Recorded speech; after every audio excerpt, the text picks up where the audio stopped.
அனைவருக்கும் வணக்கம். நான் உங்கள் ராமச்சந்திரன். இது உங்கள் ராம்சன் அகாடமி. நண்பர்களே, நம்ம பாருங்கள், டெய்லி 10 கொஸ்டின்ஸ் தமிழ் கொஸ்டின்ஸ் தான் நம்ம பார்த்துட்ருக்கோம். அதில் நம்ம 8 தொகை நூல்கள் லாஸ்ட் ஒரு வீடியோ பார்த்துருந்தோம். இப்போ இந்த வீடியோவில் நம்ம என்ன பண்ண போகிறோம், அதனோட தொடர்ச்சியாக பார்த்தீங்கன்னா அதில் இருக்கக்கூடிய மற்ற முக்கியமான விஷயங்கள் தான் நம்ம பார்த்துட்டு போகிறோங்க. ஓகேங்களா? சரி, வாங்க இஸ் வீடியோக்குள்ளே போகலாம். நம்ம சேனலுக்கு என்ன புதுசாக வந்தால் நம்ம சேனலை சப்ஸ்கிரைப் பண்ணிக்கோங்க. கூடவே பக்கத்தில் இருக்கிற பெல் பட்டனை கிளிக் பண்ணி நோட்டிஃபிகேஷன் ஆல் அப்படின்றதையும் கொடுத்துங்க. அப்போ தான் நம்ம போடுற வீடியோஸ் உடனடியாக உங்களுக்கு வந்துட்டுருக்குங்க. ஓகேங்களா? சரிங்க சார், நம்ம டெலிகிராம் குரூப்பும் வச்சுட்ருக்கோம். அதுக்கான லிங்க் எல்லாமே டிஸ்கிரிப்ஷன் இருக்குது, நீங்கள் லிங்கில் ஜாயின் பண்ணிக்கலாம். ஓகே கைஸ், இப்போ பாருங்கள், நம்ம லாஸ்ட் வீடியோவில் ஒரு கொஸ்டின் கொடுத்துருப்போம். அதுக்கான ஆன்சர் இப்போ சொல்லிட்டு தான் நம்ம என்ன பண்ணுவோம், வீடியோக்குள்ளே போவோம் இல்லையா? அப்படி நம்ம லாஸ்ட் வீடியோவில் கேட்டிருந்த கொஸ்டின் என்னன்னு பார்த்தீங்கன்னா, நெடுந்தொகை என அழைக்கப்படும் நூல் எது?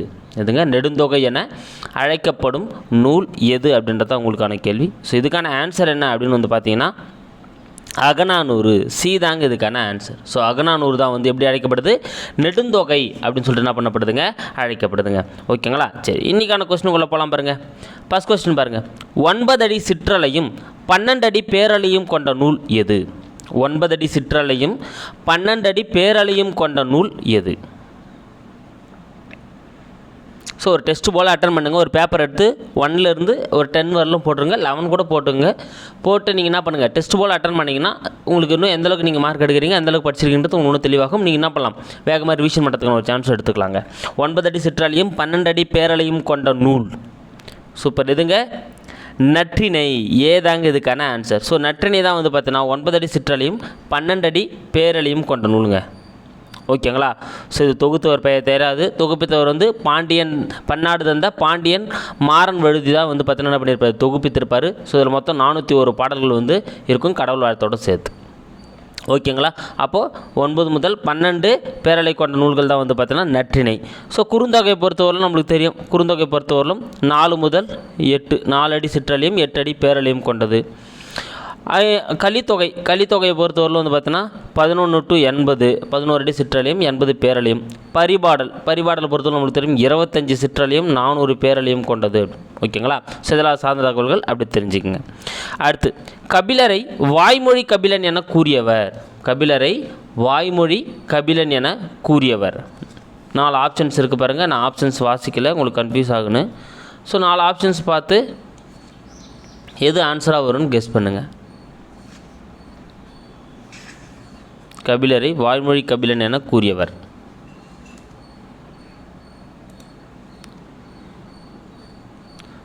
சூப்பர். இதுக்கான ஆன்சர் என்னன்னு பார்க்கலாம் பாருங்கள். ஸோ இதுக்கான ஆன்சர் என்ன அப்படின்னு பார்த்தீங்கன்னா, நக்கீரர். யாருங்க? நக்கீரர். ஓகேங்களா? ஸோ வாய்மொழி கபிலன் அப்படின்னு சொன்னவர் பார்த்தீங்கன்னா நக்கீரர். சரிங்களா?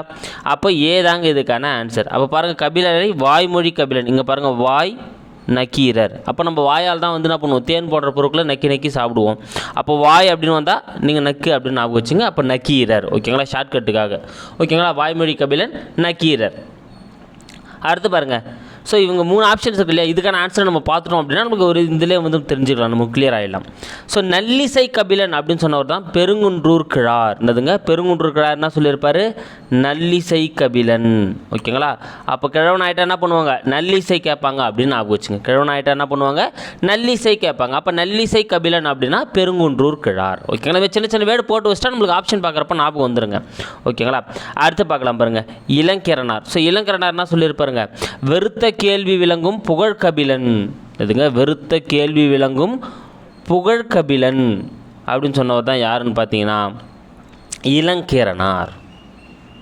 ஓகேங்களா?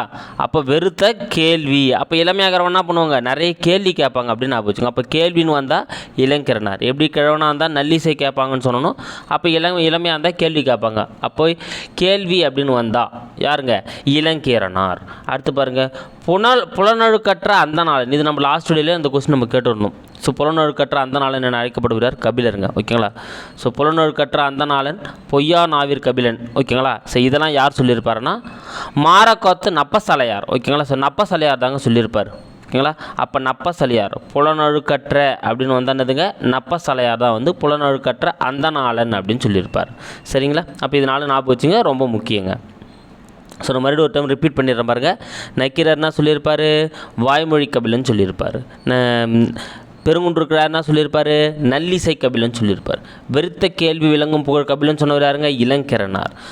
மாரக்கோத்தன் அப்ப சொல்லியார் என்ன சொல்லியிருப்பார்? பொய்யா நாவிற் கபிலன் புலனொழுக்கற்ற அந்த நாள்னு சொல்லியிருப்பார். ஓகேங்களா? சரி, அடுத்து நம்ம பார்க்க போகலாம் பாருங்க. ஐங்குறு நூறை தொகுத்தவர் யார்? ஐங்குறு நூறை தொகுத்தவர் யார்?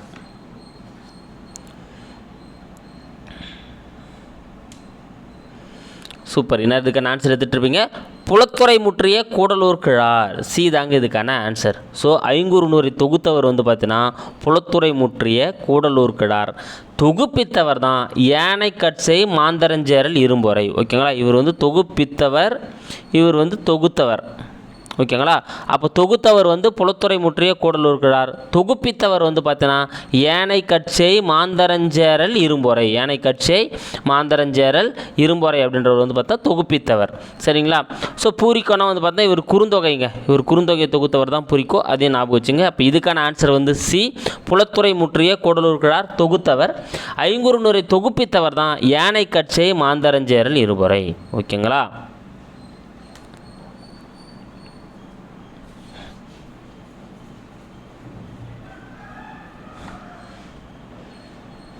அடுத்து பாருங்கள். பாரதம் பாடிய பெருந்தேவனார். இவர் யாருங்க? இவர் ஐங்குறு நூறுக்கு என்ன பண்ணியிருப்பார்? கடவுள் வாழ்த்து பாடியிருப்பார். அதே ஞாபகம் வச்சுங்க. சரிங்களா? சரி, அடுத்து நம்ம பார்க்க போகிறது எட்டு தொகை அகநூல்களில் பொருந்தாதது எது? ஸோ எட்டு தொகையோட அகநூல்களில் பொருந்தாதது எது? ஸோ ஆப்ஷன்ஸ் தெரியுது பாருங்கள், நீங்கள் கெஸ் பண்ணுங்கள். ஸோ அதுக்கு முன்னால் நீங்கள் இதை ஞாபகம் வச்சுக்கணும். 5 2 + 1, 5 2 + 1.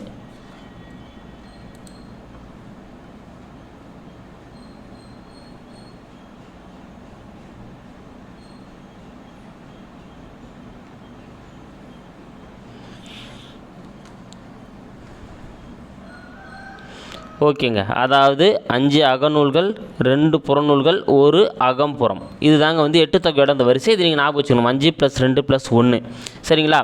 ஸோ இதில் பொருந்தாது எது அப்படின்னு பார்த்தீங்கன்னா பதிற்று 10. எதுங்க பொருந்தாமல் இருக்குது? பதிற்று 10 தான் இதில் பொருந்தாமல் இருக்குது. சீங்க. ஏன்னா பதிற்று 10 பார்த்தீங்கன்னா புறநூல்.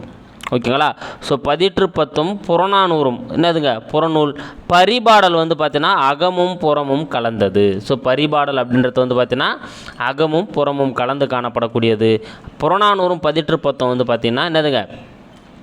புறநூல்கள். சரிங்களா? அப்போ இங்கே சி தான் தவறாக இருக்குது. மீதி எல்லாமே அகநூல்கள் தான். நற்றிணை, குறுந்தொகை, ஐங்குறு நூறு, கலித்தொகை, அகநானூறு. இது 5மே அகநூல்கள்.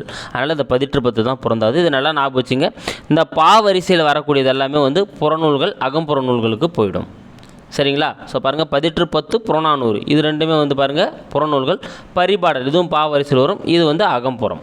ஓகேங்களா? ஸோ இந்த மாதிரி நீங்கள் பிரித்து வச்சிங்கன்னா உங்களுக்கு இது 3 என்னாவது கன்ஃபியூஸ் ஆகாது. அடுத்து 5வது கொஸ்டின் பார்க்கலாம் பாருங்கள். 13 அடி சிற்றல்லையும் 31 அடி பேரல்லையும் கொண்ட நூல் எது? 13 அடி சிற்றல்லையும் 31 அடி பேரல்லையும் கொண்ட நூல் எது?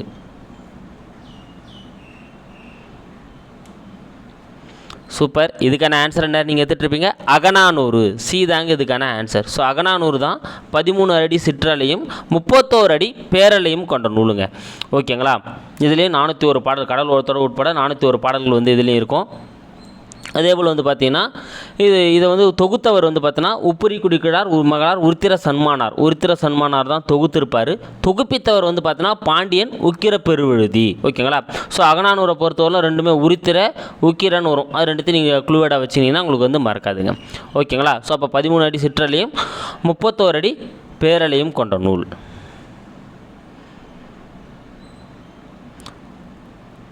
ஸோ அப்படியே மற்றதை லைட்டாக பார்த்தலாம் பாருங்கள். புறநானூரை பொறுத்தவரையிலும் பார்த்தீங்கன்னா 4 அடி சிற்றலையும் 40 அடி பேரலையும் கொண்டது. கலித்தொகையை பொறுத்தவரையிலும் 11 அடி சிற்றலையும் 80 அடி பேரலையும் கொண்டது. ஐங்குறு நூறை பொறுத்தவரையிலும் 3 அடி சிற்றலையும் 6 அடி பேரலையும் கொண்டது. இது ரொம்ப முக்கியம், இதையும் கேட்பாங்க. ஓகேங்களா? அப்போ 3 அடி சிற்றலை 6 அடி பேரலை கொண்டதுன்னா ஐங்குறு நூறு. அகநானூறும் கேட்பாங்க 13 to 31. அடுத்து பாருங்கள் 6வது கொஸ்டின். கூற்றை கவனி. களிற்று யானை நிறை 120, மணிமிடை பவளம் 180, நித்திலக்கோவை 100. ஓகேங்களா? பாருங்கள், இது அகநானூறு. ஸோ அகநானூரை மறுபடியும் என்ன பண்ணியிருப்பாங்க? 3 பிரிச்சிருப்பாங்க. அகம் கூட்டல் 4 கூட்டல் 100 அகநானூறு இல்லையா? அது மொத்தம் 400 பாடல்களால் அமைந்த நூல். அந்த அகநானூறு என்ன பண்ணியிருப்பாங்க? மேலும் 3 பிரிவுகளாக பிரிச்சிருப்பாங்க. களிற்று யானை நிறை, மணிமிடை பவளம், நித்திலக்கோவை. அதில் ஒவ்வொரு பாடல்கள் எவ்வளோ இருக்குது அப்படின்றதாங்க. அந்த 400 பாடல்களை பிரிச்சிருப்பாங்க பாருங்கள். ஸோ இதுக்கான ஆன்சர் சூப்பர் டி, அனைத்தும் சரி. ஆமாங்க, களிற்று யானை நிறையில் வந்து பார்த்தீங்கன்னா 120 இருக்கும். மணிமேடை பவளம் வந்து பார்த்தீங்கன்னா 180, நித்திலக்கோவை வந்து 100. ஓகேங்களா? அப்போ 120, 180, 100 இது ஆல்ரெடி எக்ஸாமில் கேட்கப்பட்ட கொஸ்டினுங்க. இதில் தனியாக ஒன்று மட்டும் கேட்டுருவாங்க. மணிமேடை பவளத்தில் உள்ள பாடல்கள் எண்ணிக்கைன்னு சொல்லிட்டு பண்ணிடுவாங்க, தனியாக கேட்டுருவாங்க. 180 பாடல். களிற்று யானை நிறையில் உள்ள பாடல்கள் எண்ணிக்கை 120, நித்திலக்கோவில் உள்ள பாடல்கள் எண்ணிக்கை 100, மொத்தம் 400. இதான் மொத்தம் அகநானூரோட பாடல்கள். ஓகேங்களா? அடுத்து தவறானது எது? இதுவும் ரொம்ப முக்கியம், ஆல்ரெடி எக்ஸாமில் கேட்டிருக்காங்க. ஓகேங்களா? அதாவது அந்தந்த திணைகள். ஸோ அந்த திணைகளில் எந்த வரிசையில் வந்து பாடல்கள் வரும் அப்படின்னு சொல்லிட்டு 1, 3, 5 என ஒற்றைப்படையில் வந்தால் பாலைத்திணை, 4, 14 என வருபவை முல்லைத்திணை, 6, 16 என வருபவை குறிஞ்சித்திணை, 10, 20 என வருபவை நெய்தல் திணை. இதில் எதுங்க தவறாக இருக்குது? ஸோ நல்லா படித்தவங்க டக்குன்னு ஆன்சர் எடுத்துகிட்டு இருப்பாங்க. சி தாங்க வந்து இதில் தவறாக வருது. ஓகேங்களா? சி தான் அதில் என்னவாக இருக்குது? தவறாக இருக்குது. மீதெல்லாம் கரெக்டு தான். 1, 3, 5 அப்படின்ற ஒற்றைப்படையில் வரைத்த எல்லாமே என்னதுங்க? பாலைத்திணை. கரெக்டு தாங்க. 4, 14ன்னு வரக்கூடியது எல்லாமே வந்து பார்த்தீங்கன்னா முல்லைத்திணை. கரெக்டு தான். 6, 16ன்னு வரது எல்லாமே வந்து பார்த்திங்கன்னா மருதத்திணை. என்னதுங்க? மருதத்திணை. ஸோ 2, 8 2, 8ன்னு வரத்தான் என்ன திணையில் வரும்? குறிஞ்சி திணையில் வருங்க. 2, 8 அப்படின்றது வந்து பார்த்திங்கன்னா குறிஞ்சி திணை. 2, 8 அப்படின்றது குறிஞ்சி திணை. 10, 20ன்னு வரக்கூடியது நெய்தல் திணை. இது கரெக்டு தான். ஓகேங்களா? அப்போ சி தான் இங்கே தவறாக இருக்குது. அப்போ 6, 16 அப்படின்றது வந்து மருதத்திணை.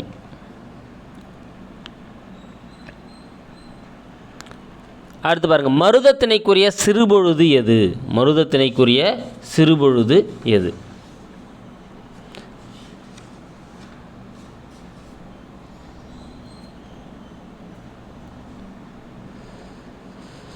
சூப்பர். மருதத்திணைக்குரிய சிறுபொழுது எதுங்க?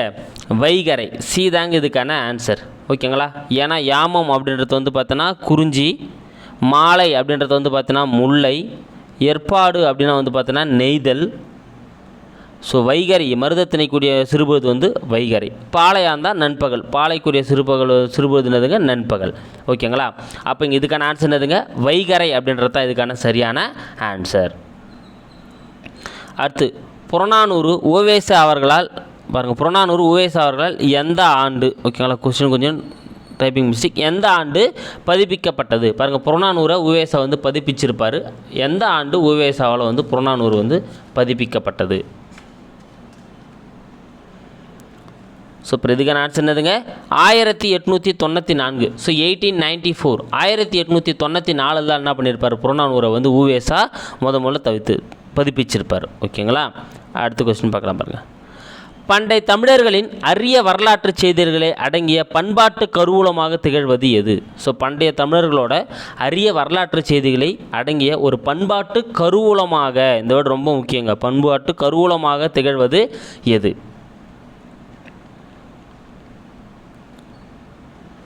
சூப்பர். நீங்கள் ஆன்சர் எடுத்துகிட்டு இருப்பீங்க. இதுக்கான ஆன்சர் என்ன அப்படின்னு வந்து பார்த்தீங்கன்னா புறநானூறு. ஏதாங்க இதுக்கான ஆன்சர். ஓகேங்களா? அப்போ இந்த வேர்டு நல்லா ஞாபகம் வச்சுங்க. பண்பாட்டு கருவூலம் அப்படின்னு வந்தால் எதை குறிக்குது? புறநானூரை தான் குறிக்குது. அப்போ ஏதான் இதுக்கான ஆன்சர்? புறநானூறு. அடுத்து உங்களுக்கான கேள்வி பாருங்கள். ஓரறிவு உயிர்கள் விரும்பும் பண்பு விருந்தோம்பல், அறவழியில் பொருளீட்டல் முதலிய தமிழரின் உயரிய பண்புகளை எடுத்து கூறிய நூல் எது? அப்போ தமிழரோட அந்த உயரிய பண்புகளை எடுத்து கூறக்கூடிய அந்த நூல் எது அப்படின்றது உங்களுக்கான கேள்வி. நற்றிணை, குறுந்தொகை, கலித்தொகை, பரிபாடல். ஸோ இதுக்கான ஆன்சர் என்ன அப்படின்றத கமெண்ட்டில் சொல்லுங்கள். இல்லை நெக்ஸ்ட் வீடியோக்கு வெயிட் பண்ணுங்கள். அதை நான் உங்களுக்கு என்ன பண்ணிடுறேன், அதுக்கான ஃபுல் எக்ஸ்ப்ளனேஷன் நான் உங்களுக்கு வந்து கொடுத்துட்றேன். ஓகேங்களா? அதாவது ஓரறிவு உயிர்கள் விரும்பும் பண்பான விருந்தோம்பல், அறவழியில் பொருளீட்டல் முதலிய தமிழர்களோட உயரிய பண்பை எடுத்து கூறக்கூடிய அந்த நூல் எது? சரிங்களா? ஸோ இதுக்கான ஆன்சர் என்னன்றதை கமெண்ட்டில் சொல்லுங்கள். நெக்ஸ்ட் வீடியோவில் உங்களுக்கு இதுக்கான எக்ஸ்ப்ளனேஷன் கொடுத்துட்றேன். Thank you guys. அடுத்த வீடியோவில் நம்ம சந்திக்கலாம்.